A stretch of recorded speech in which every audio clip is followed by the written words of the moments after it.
बिस्मिल्लाहिर्रहमानिर्रहीम। अब देखें, हमने पढ़ना है कि कैरियर इन बायोलॉजी के बायोलॉजी अगर हमने ली है तो उसको मीन के अगर हम पढ़ते हैं तो उस बायोलॉजी में हमारे लिए क्या क्या कैरियर है। ठीक है, अब उन कैरियर में सबसे पहले जो हमारा कैरियर है वो है मेडिसिन एंड सर्जरी। अब ये जो लोग डॉक्टर बनते हैं, एमबीबीएस करते हैं, तो ये इसका कैरियर है।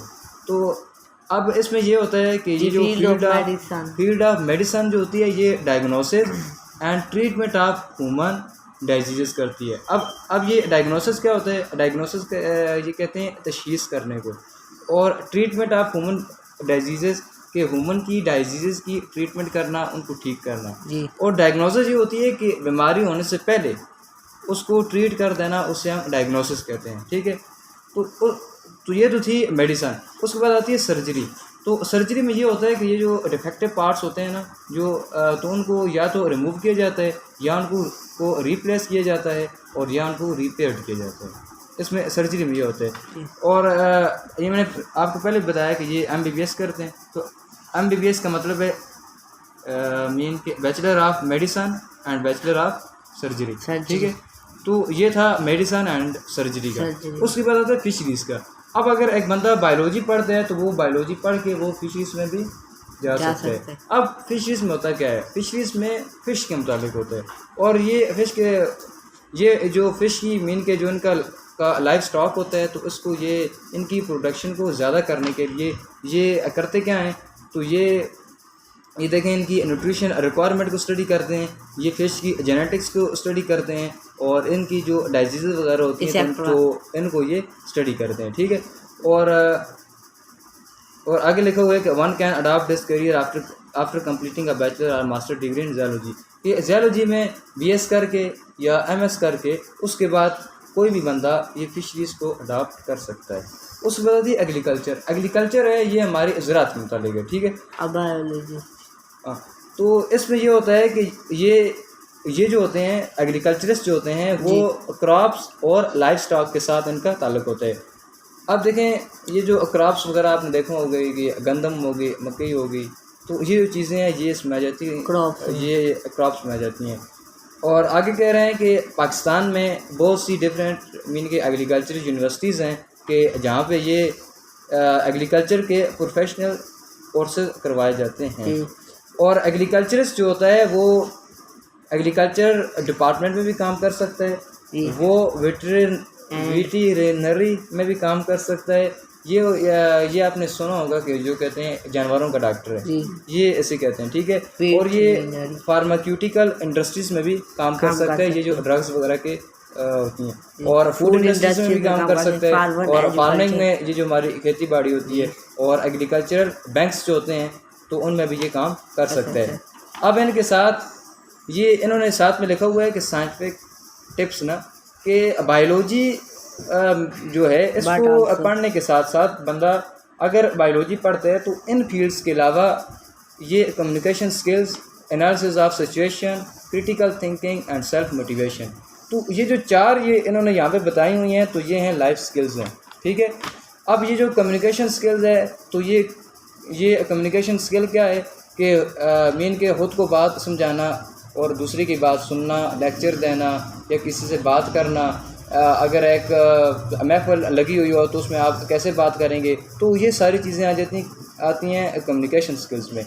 उसके बाद इन्होंने यहाँ पे दूसरी जो बताई हुई है तो उसे कहते हैं एनालिसिस ऑफ सिचुएशन, कि अगर आप पर कोई सिचुएशन आ जाती है तो उसके साथ आप कैसे मुकाबला करेंगे। और उसके बाद है क्रिटिकल थिंकिंग, और उसके बाद है सेल्फ मोटिवेशन ये है कि खुद हौसला अफजाई करना। ठीक है, और क्रिटिकल थिंकिंग ये होती है कि आपकी सोचने की जो सलाहियत है ना, तो वो ज़्यादा हो। तो ये चीज़ें हैं। और उसके बाद अगला जो आता है यहाँ पे हमारे पास आती है, देखें, एनिमल साइंसेज ना, कि एनिमल की जो साइंसेज है, और इसे हम एनिमल हस्बेंड्री भी कहते हैं। और एनिमल ये जो हस्बेंड्री है ना, तो इसका मतलब है ज़राअत। ठीक है, कि एनिमल की जो हम ज़राअत करते हैं, तो ये डील करता है with the breeding and raising of the life stock. Domestic animal वो होते हैं जो हम कहते हैं पालतू या घरेलू वगैरह होते हैं। ठीक है, और ये जो लाइफ स्टॉक होता है ये मीन के जो जानवर वगैरह होते हैं तो इनको ये रेज करते हैं, इनकी तादाद को ज़्यादा करते हैं। और ब्रीडिंग कहते हैं कि इनकी ग्रोथ होना, इनकी ग्रोथ ज़्यादा की जाती है, इनकी नस्ल बढ़ाई जाती है। और आगे ये कह रहे हैं कि मैनी यूनिवर्सिटीज़ एंड कॉलेजेस में आफ्टर हायर सेकेंडरी एजुकेशन एक बंदा जो एनिमल साइंस को अडॉप्ट कर सकता है। और अगर एनिमल साइंस पढ़ी तो उसके लिए आगे मीन के उसका करियर क्या होगा, तो वो वेटरनरी हॉस्पिटली मीन इसमें भी जा सकते हैं, फार्मास्यूटिकल में भी जा सकते हैं, और लाइफस्टाइल डिपार्टमेंट में भी जा सकते हैं, और फूड इंडस्ट्री में। अब ये पेट क्या होता है, ये पालतू, ये जो पालतू होते हैं जानवर जिनकी खुराक बनती है फैक्ट्री। तो उसके बाद आता है हॉर्टिकल्चर। तो हॉर्टिकल्चर कहते हैं बागबानी को, ठीक है, ये कहते हैं फन बागबानी को। तो अब हायर सेकेंडरी एजुकेशन, इसके बाद ये बंदा कोई भी हार्टिकल्चर मीन के बायो पढ़ के बंदा ये हार्टिकल्चर में जा सकता है। अब ये हार्टिकल्चर करते क्या हैं, ये जो हार्टिकल्चर्स होते हैं तो ये नर्सरीज में काम कर सकते हैं, ये गार्डन्स में काम कर सकते हैं, और ये पेस्ट मैनेजमेंट में काम कर सकते हैं, और वेजिटेबल फ्रूट प्रोडक्शन में काम कर सकते हैं, और लैंडस्केप डिज़ाइन में। अब देखें ये जो लैंडस्केप डिज़ाइन है, तो लैंडस्केप डिज़ाइन ये होता है कि ये जो अंदरूनी जो मंजर होते हैं ना, उनको डिज़ाइन करना ये करते हैं, हॉर्टिकल्चर्स करते हैं। और नर्सरीज को तो आपको पता है, और जो गार्डन्स और ये जो है कि पेस्ट मैनेजमेंट ना, ये जो नहीं आती, ये जो कोई होती है अबवा वगैरह होती है जिस तरह ताउन की या इस तरह से, तो इनके भी मैनेजमेंट ये करते हैं। उसके बाद आती है फॉरेस्ट्री। तो ये जो फॉरेस्ट्री वाले होते हैं ना, इनका ताल्लुक होता है ये इन्हें हम कहते हैं महकमा जंगलात ना, ये इनका फॉरेस्ट के साथ ताल्लुक होता है। और ये करते क्या हैं कि ये growing forest to provide timber and for wildlife habitat recreation and biodiversity management. ये बायोडाइवर्सिटी की मैनेजमेंट करते हैं और रिक्रिएशन करते हैं, मीन कि ये और ज़्यादा दरख्त लगाते हैं। तो ज़ाहिर बात है जब ये दरख्त लगाएंगे तो उससे हमारी बायोडाइवर्सिटी इंक्रीज़ होगी। तो उसके बाद आती है फार्मिंग। फार्मिंग में ये होता है कि अब ये कोई भी बंदा जो मीन के इसको एग्रीकल्चर मीन के पढ़ने के बाद और एनिमल साइंसेस पढ़ने के बाद ये फार्मिंग जो फील्ड है ये इसको अडॉप्ट कर सकते हैं। और फार्मिंग की फील्ड जो है ये हमारी जो खेती बाड़ी होती है ना, तो ये इसे कहते हैं फार्मिंग हम। तो अब देखें ये यहाँ पे इन्होंने बताया कि एनिमल की ब्रीडिंग, और अब ये जो पोल्ट्री, ये जहाँ पे ये नहीं होते परिंदे वगैरह, चिड़ियाघर, ये मीन के ये इस तरह के जो परिंदे वगैरह होते हैं ना, तो और उसके बाद फ्रूट एंड वेजिटेबल में। और स्टूडेंट ऑफ बायोलॉजी आगे कोई बातें आ रही हैं कि ये एग्रीकल्चर में जाके ये चीज़ें अडॉप्ट कर सकते हैं। उसके बाद ये साथ में उन्होंने लिखा हुआ है कि फोरेंसिक साइंस ना, कि फोरेंसिक साइंस क्या होती है। अब देखें ये आपने देखा होगा कि आजकल तो हर कोई देखते हैं, ये SIT वगैरह आपने देखा होगा, तो उसमें क्या होता है कि फोरेंसिक लैब होती है, वो एक फोरेंसिक लैब होती है। अब वो जो फोरेंसिक लैब होता है तो उसमें किया क्या जाता है, अब वो फोरेंसिक जो लैब है तो उसमें ये जो हैं मीन के सारी जो एविडेंस वगैरह होती हैं तो उनके साथ ही काम किया जाता है ना।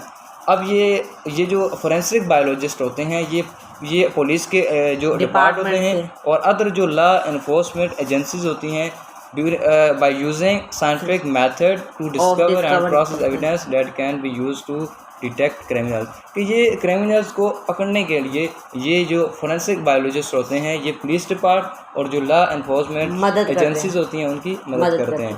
उसके बाद आता है ये हेल्थ केयर वाले ये होते हैं कि ये जो डिफरेंट डिजीज़ की रोकथाम के लिए काम करते हैं। तो एक बंदा बायोलॉजी पढ़ने के बाद इस डिपार्टमेंट में भी जा सकता है।